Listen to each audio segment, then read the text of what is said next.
Eu sou Rafael Santos, acrobata profissional. Eu trabalho com circo há um pouco mais de 10 anos.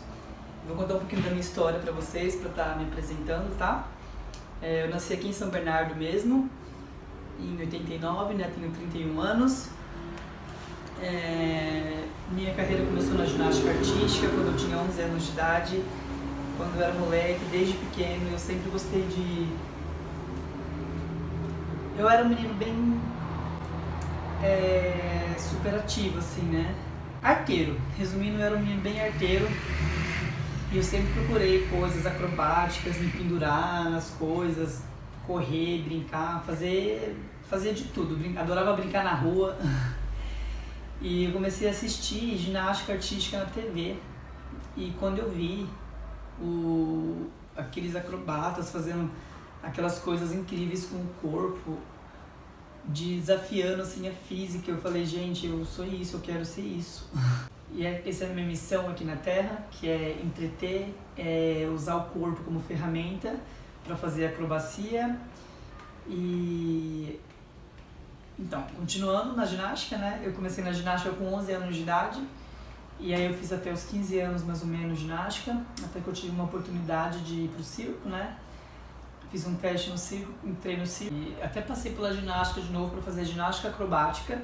Foi uma experiência bem legal, onde eu tive uma dupla masculina, né? E a gente ficamos juntos acho que 1 ano e meio treinando e competindo, né? Cheguei a ser campeão brasileiro de ginástica acrobática.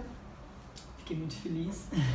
Fui para a escola de circo no Rio de Janeiro, Escola Nacional de Circo, que hoje eu acho que é a nossa maior referência, né, de circo escola do Brasil. E de lá eu comecei a viajar para fora, né, conheci alguns países, trabalhei em alguns países, trabalhei em parque de diversão, em hotel, trabalhei em circo itinerante com animais, fiz bastante coisa já, trabalhei bastante companhia, em circo aqui no Brasil também. E esse sou eu, né, Rafael, e através desse curso, dessa oficina de circo, eu espero estar passando para vocês como que é ter a vida, né, de um artista de circo, pelo meu ponto de vista, tá bom? Então, eu espero esse curso, essa oficina dividida em 3 módulos, né, esse primeiro módulo, eu vou estar passando para vocês como que é a minha rotina, a minha vida mesmo, né, pelo meu ponto de vista. Aí no segundo e terceiro módulo a gente vai estar desenvolvendo coisas como a pesquisa, a preparação, desenvolvimento do número. E no terceiro, né, vai ser para finalizar a parte de execução, né, a parte do show, a parte da venda, a parte de todo o escritório, né, como vocês veem, eu tenho uma mesinha de escritório onde eu trabalho também, então artista de circo também trabalha. Né, artista de circo também tem uma vida burocrática. Fiz um olhinho laranja que eu achei que estava muito pálido, né? Deixa eu dar uma melhoradinha. Na Escola de Circo do Rio de Janeiro, ENC, né, Escola Nacional de Circo, eu aprendi muita coisa, né? Lá todo mundo, né, na minha época era obrigado a fazer malabares, trapézio, arame e solo. Ué? Solo eu sempre fiz na ginástica, sempre gostei, né? Agora malabares, trapézio e arame, eu nunca tive nenhum contato antes, né? E graças à Escola Nacional de Circo, a ENC do Rio de Janeiro, eu tive a oportunidade de conhecer. E o malabares, ele abriu muito a minha cabeça. Né, a história do malabares comigo é uma coisa, eu gosto muito. Até hoje eu não tenho um número montado de malabares, mas a manipulação, né, o malabarismo no geral, né, manipular objetos, fazer malabares com objetos de pesos e formas diferentes, eu acho isso incrível, surreal, né? Eu tenho um amigo malabarista que ele joga 7 claves assim, segura 7 claves ao mesmo tempo. Para mim essa coordenação motora é alienígena, é fora do comum, né? E a minha percepção melhorou muito depois do malabares, né? As coisas caíam perto de mim, eu salvava, eu conseguia aparar antes que ela caísse no chão. Isso eu acho incrível, eu acho que é uma habilidade desenvolvida do Malabares, né? Essa noção espacial, onde estão as coisas, né, em volta de mim. De repente, de olho fechado mesmo, você consegue perceber alguma coisa só pelo deslocamento do ar. É bizarro, é bem doido mesmo. Então esse foi o meu contato com Malabares, né? Foi na ENC, na Escola Nacional de Circo. E também tive contato com arame, né? Que eu gostei muito porque é uma coisa relacionada ao equilíbrio. Eu sou uma acrobata equilibrista. Então, pra mim, tudo que é relacionado ao equilíbrio eu gosto muito, né? Eu também tive contato com o trapézio fixo, né? São 2 cordas e uma barra no meio. Ele não mexe, né? Você faz toda a movimentação nele. A gente teve prova, tanto de malabares, trapézio fixo, arame e acrobacia de solo. E a acrobacia de solo, minha paixão, né? Sempre fiz, sempre gostei desde criança. Então, assim, eu tive essas 4 modalidades, né? Que eu tive que passar por elas na primeira fase da Escola Nacional de Circo. E aí depois eu tive a oportunidade de escolher algumas modalidades específicas, né? Que nem eu escolhi contorção, para ganhar um pouco mais de flexibilidade. Acrobacia de solo, porque era a minha área, eu sempre gostei. Escolhi faixa também, né? Que são 2 faixas penduradas, assim, onde você enrola o punho, né? É suspenso e faz as acrobacias. E parada de mão. E foi incrível fazer parada de mão com o pessoal da Bolsa de 2010. Foi uma experiência maravilhosa, né? Foi a primeira bolsa da Escola Nacional de Circo, né, em 2010. Hoje o projeto desenvolveu muito. Eu acho importante falar da ENC porque no nosso meio de circo, a ENC, na minha opinião, é super importante. É uma das melhores formas de fomentar o circo, porque hoje o projeto da Bolsa dura 2 anos e o aluno sai de lá formado, né? Ele estuda período integral, das 8 da manhã às 5 da tarde, às vezes até prolonga um pouquinho esse horário, e o aluno sai de lá formado. Inclusive hoje é reconhecido pelo MEC, esse curso. Então, orgulho, gosto muito e recomendo a ENC de coração para quem é do circo, quem quer estudar circo, né? Acho importante ressaltar também que na ENC eu fiz anatomia, eu fiz teatro, aula de dança, a gente tinha fisioterapeuta à disposição da gente para caso a gente se machucasse, como era treino de alta intensidade, às vezes era uma dor na coluna, uma dor no joelho, era o punho, e a gente contava com profissionais qualificados lá para poder estar amparando a gente em tudo que a gente precisasse, né? Então, sobre a ENC eu acho que é isso. E seguindo em frente, então, ainda na minha apresentação, depois da ENC eu comecei a viajar para fora, comecei a trabalhar em circo. Trabalhei em um parque na Alemanha, que foi bem interessante essa história. Eu não tinha nenhum contato nunca tinha saído do país, né? E na ENC mesmo, eu fiquei 2 anos lá, de 2010 a 2012. Eu fui desenvolvendo o meu inglês, né? Porque a gente é muito turista no Rio de Janeiro. Então a gente fazia um laboratório lá, a gente, né, aproveitava os turistas para praticar o inglês, um pouquinho de espanhol, arranhar no francês. Então assim, eu tive 2 anos no Rio com bastante turista para poder estar desenvolvendo meu inglês mesmo, né? Que eu sempre tive um sonho de conhecer outros países, outras culturas. E no circo eu encontrei essa oportunidade, né? Eu comecei a observar meus amigos indo viajar, fazendo trabalhos artísticos, dançarino, teatro, acrobata. E eu comecei a falar, eu posso me encaixar, né, nesse meio, nesse nicho de trabalho, né, e dá super certo, juntar útil ao agradável. Eu gosto de fazer circo e eu trabalhar com circo seria perfeito para mim, né, porque eu estaria fazendo o que eu gosto. Então, em 2012, surgiu a primeira oportunidade para ir para fora do país, né? Vai eu tirar passaporte, preparar toda a documentação, toda a viagem, né? E foi a primeira viagem, ainda bem que foi com pessoas conhecidas, né? Foi com uma amiga da ginástica, Luana. Saudade, Luana. Mas foi incrível, né? Foi a Alessandra também foi com a gente, o Ronald, de Belém do Pará. Foi bem incrível mesmo, foi uma experiência maravilhosa e cheio de medo, né? Porque a língua enrolada ainda nos 3 primeiros meses, não saía uma palavra em inglês, uma coisinha ou outra, eu ouvia bastante, mas ao mesmo tempo eu sentia aquela necessidade de falar para estar me enquadrando, para estar me colocando, né? E às vezes saía aquela frase incompleta, terminava com I don't want. Mas assim, faz parte, os amigos zoam, se diverte. É engraçado quando a pessoa está aprendendo a falar inglês, mas faz parte do processo. A minha vida, né, de artista de circo pôde me proporcionar isso de uma maneira bem legal, né? Sem muita pressão, um jeito descolado, e sempre se divertindo, né? Desse lado lúdico, que eu acho que o circo é isso, né? É transportar a gente para um mundo legal, né? Onde só coisas incríveis acontecem. Logo depois da Alemanha surgiu uma outra oportunidade de trabalho para mim, na França. Aí era um circo itinerante, né? Foi bem legal, né? Eu viajei a França inteira, nós passamos por 260 cidades, um pouco mais, desde quando eu cheguei no circo até o fim do meu contrato, né?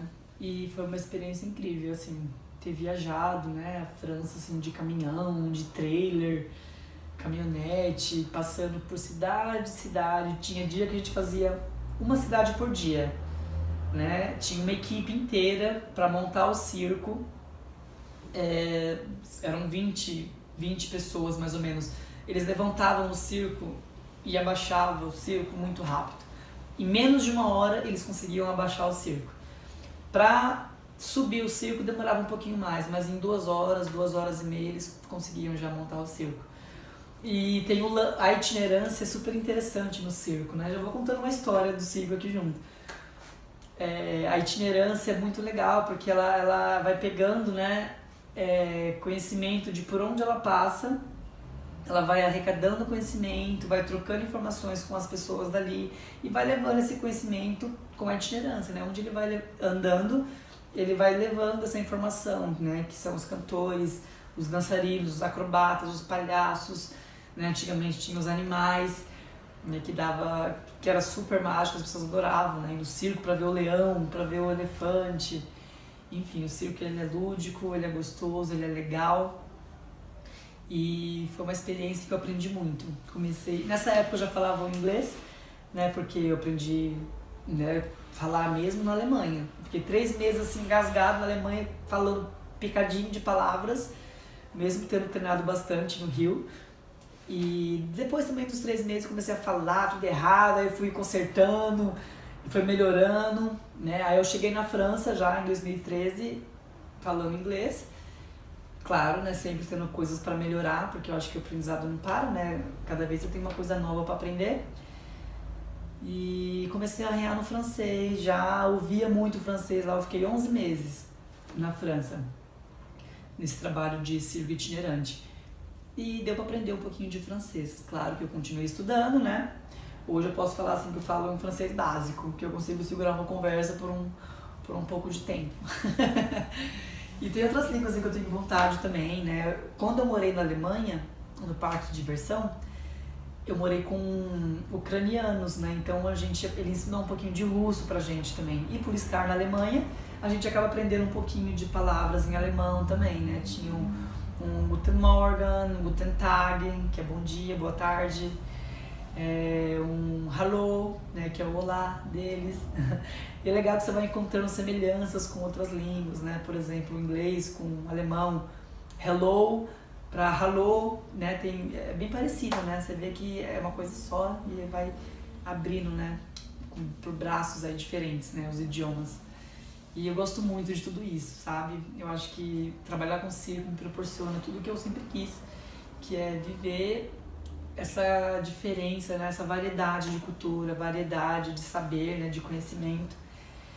E depois da França eu fiz um outro trabalho, né? Aí eu dei um tempo no circo. Depois dessa fase da França eu voltei pro Brasil, trabalhei um pouco no Circo dos Sonhos, um circo brasileiro, aqui na Academia Brasileira de Circo, Circo dos Sonhos.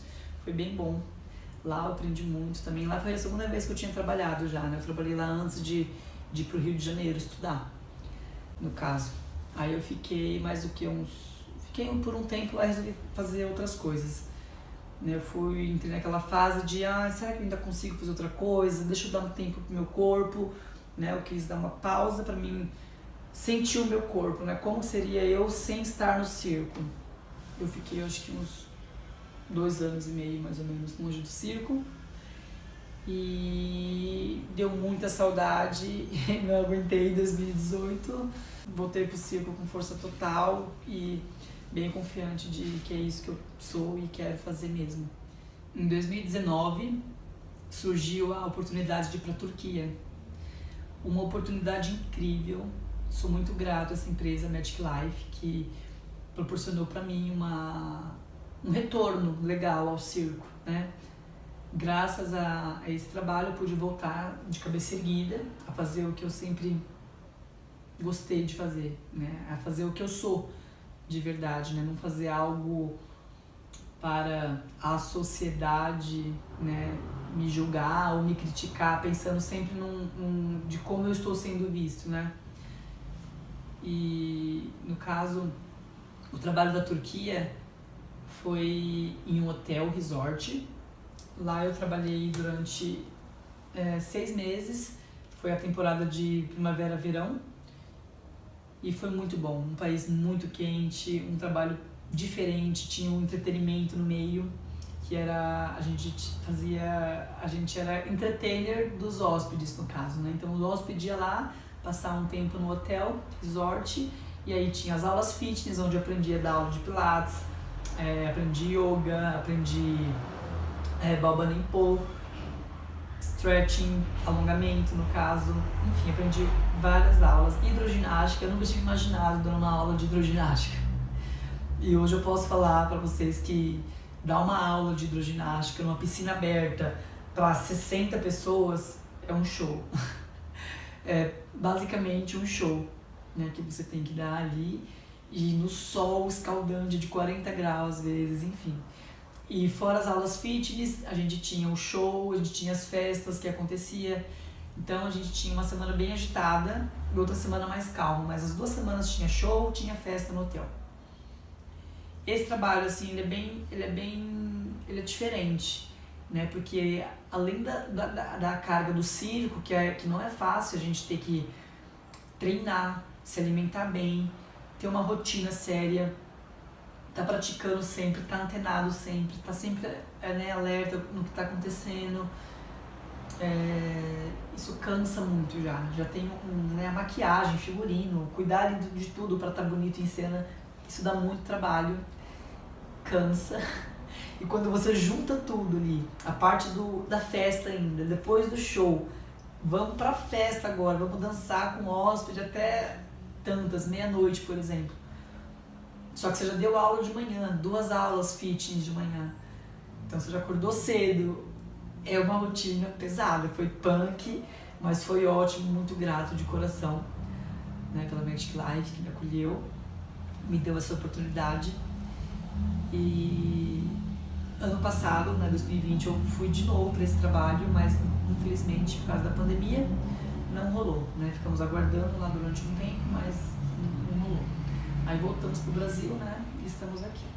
Hoje eu tô, graças aos editais, né, como esse edital da Lei Aldir Blanc, fui contemplado e consigo estar tocando a minha vida profissional de artista de circo, pegando os vários editais que estão acontecendo, né, do Brasil, o que eu posso estar fazendo por aqui eu estou fazendo, né, os editais que eu me enquadro, né, esse no caso é de formação artística, né, formação em vídeo, e eu ganhei alguns outros editais também, né, da Lei Aldir Blanc, alguns festivais de circo, teve o FIC também, né, festival de circo, foi bem legal ter feito, e é isso, né. Contando um pouco da história do circo, na China antiga, há mais de 5.000 anos foram encontradas pinturas de acrobatas, contorcionistas, né, fazendo as maluquices, já isso há 5.000 anos, né, atrás. As pirâmides do Egito também trazem gravuras com malabaristas. Já em Roma, em 70 a.C., foi um pouco trágica a história do circo, né? Tinha um circo Máximo que tragicamente foi destruído pelo incêndio, e onde tinha sido construído o circo Máximo, foi criado o Coliseu, né? Então antes do Coliseu existir ali, tinha um circo chamado Circo Máximo em Roma. Legal, né? E o circo no Brasil, falando de circo, né, no Brasil, isso começou no século XIX, né? Ou seja, o Brasil não tem nem 200 anos de circo, né? A gente tá engatinhando ainda no circo, né? E tudo começou com as famílias de europeus que vieram, né, e trouxeram essa itinerância, né? Eles migraram com eles todo esse conhecimento do circo, né, que eles já tinham na Europa e começaram a desenvolver aqui no Brasil. Essas famílias faziam apresentações teatrais, faziam, não é dominar a palavra, eles adestravam ursos, né, adestravam animais para poder estar fazendo shows. Cavalos também era muito comum essas famílias europeias usar nas apresentações, né? Então eles faziam apresentações teatrais nas quais exibiam as habilidades deles, né? De repente tinha um malabarista, de repente tinha um domador, lembrei o nome, era domador, domador de cavalo, aí tinha um domador de urso, né? Então o que eles poderiam fazer ali para estar trazendo algo novo e diferente para o público, eles faziam. Tinha também o ilusionista, né, que trazia, né, as ilusões, a mágica para o circo. Então, resumindo, o circo é isso, é itinerância. Ele vai andando, ele vai conhecendo pessoas e as pessoas vão trazendo conhecimento para esse circo que continua rodando, né? Então, o circo basicamente é isso, né? Para quem não conhece o circo, tem muita gente que não tem conhecimento mesmo sobre o circo, né? Então acho legal falar o que é o circo, né? Como que é ser um artista de circo, vivenciar a viagem, cidade em cidade, né? Instalar água, instalar energia elétrica, onde você vai dormir no seu trailer. É muito legal e é legal estar tendo a oportunidade de estar passando para vocês toda essa experiência. Então, resumindo a história do circo, né? O circo tem mais de 5.000 anos no mundo e no Brasil estamos engatinhando ainda, o circo tem mais ou menos 200 anos no Brasil, tá bom? Falando um pouquinho da minha rotina, eu tenho um treino regular de 6 dias por semana, né? Onde eu treino basicamente todos os dias na semana. E no último dia da semana eu reposo. E nesses outros 6 dias de atividade eu divido assim em 2 dias de força, preparo físico mesmo, pesado, né? E 3 dias de treino, né? Então eu tenho aí 2 dias que eu vou fazer muita força, 3 dias que eu vou fazer um treino específico, que tem começo com aquecimento, tem um workout de mais ou menos 2 horas e finalizo com um alongamento. Então, basicamente, a minha rotina de treino se resume em 4 horas por dia, tá? Então, eu tenho 1 hora de aquecimento, eu tenho 2 horas de workout e 1 hora de alongamento. 4 horas eu consigo fazer um treino perfeito, né? Garantir o meu estado físico, o meu estado mental, sempre bom, sempre ok, pro que eu precisar fazer, né?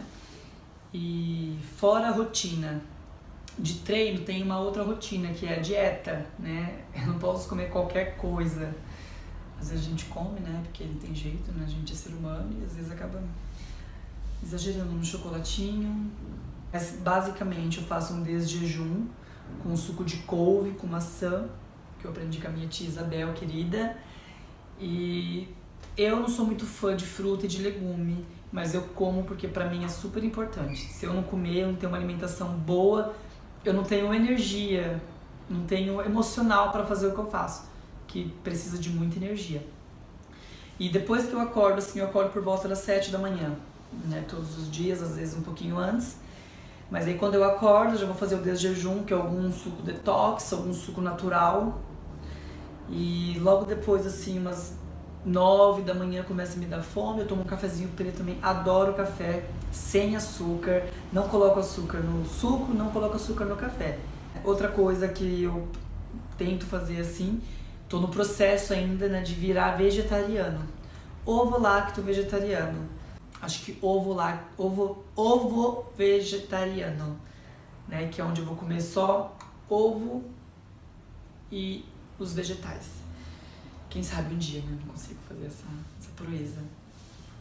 E aí eu procuro comer pouca carne, né, a ideia é ser vegetariano, então eu vou dissolvendo a carne da minha alimentação. Se eu puder não comer a carne, eu não como. Eu faço uma torta de abobrinha, eu faço qualquer coisa que tenha legumes, frutas, raízes. A raiz é muito importante, muito boa, né, para manter uma alimentação saudável, né, e manter você bem, né, com bastante energia, fibra muscular para estar realizando todas essas maluquices que a gente faz, que consome bastante energia. E água também, gente. Água, muita água. Sempre que eu posso, eu tô tomando água, e água mineral mesmo, água boa, uma água filtrada, de filtro, aquele filtro de carvão. Eu adoro filtro de carvão, pra mim é uma das águas mais gostosas. E água mineral também, né? Você tá sempre tomando uma aguinha mineral. Outra coisa que eu faço também de vez em quando é jejum, né? As pessoas reclamam muito de jejum, falam, meus amigos no geral, que não, eu não aguento fazer, eu fico com dor de cabeça. Minha família também fala, jejum é maluquice. Eu me sinto muito bem quando eu faço jejum, me sinto renovado, parece que sai uma coisa assim que estava ali guardada há muito tempo. E eu me sinto muito bem com jejum, tá? Fica a dica então, ó. Detox de manhã, coisa raiz, folha, fruta, tudo que for saudável, procura fazer as primeiras alimentações. Eu procuro, né, fazer minhas primeiras alimentações do dia super saudável. Se eu for exagerar um pouquinho, comer alguma coisinha que eu não devia, eu como assim à noite e um pouquinho só. Se eu quiser, se eu conseguir ficar o dia inteiro, às vezes a outra já, meu corpo tá em outra já, eu não tô nem pensando em chocolate, em besteira.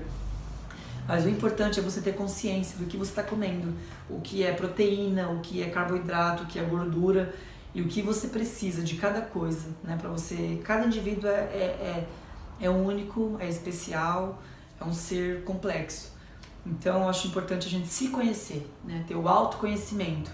Então, juntando assim uma alimentação saudável, balanceada, com atividade física, eu gasto boas horas aí por dia, pelo menos 2 horas do meu dia, entre louça, fazer suco, preparar comida. Então aí já foi 6 horas.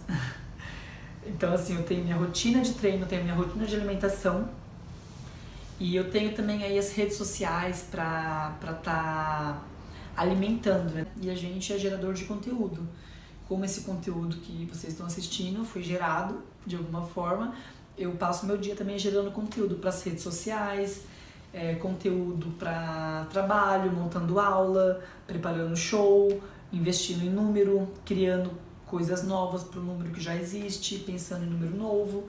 Então a vida é uma vida agitada, eu não tenho do que reclamar, não me falta coisa para fazer, né? Ainda tem a casa para cuidar.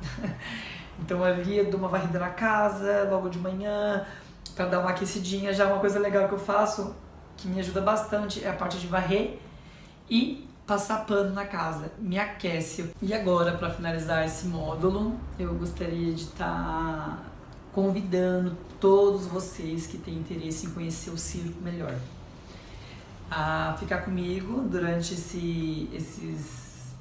essas 10 horas de formação artística, que eu vou conseguir passar para vocês toda a minha rotina, como que eu faço as coisas, e espero que vocês gostem. E não tem idade, é criança, é adulto, é idoso, o circo é para todo mundo, para todas as idades, tá? Então fica aí o convite para você vir participar da formação artística em vídeo comigo, Rafael Santos, acrobata e equilibrista. Espero que consiga ensinar vocês alguma coisa nessa formação e que vocês todos se divirtam.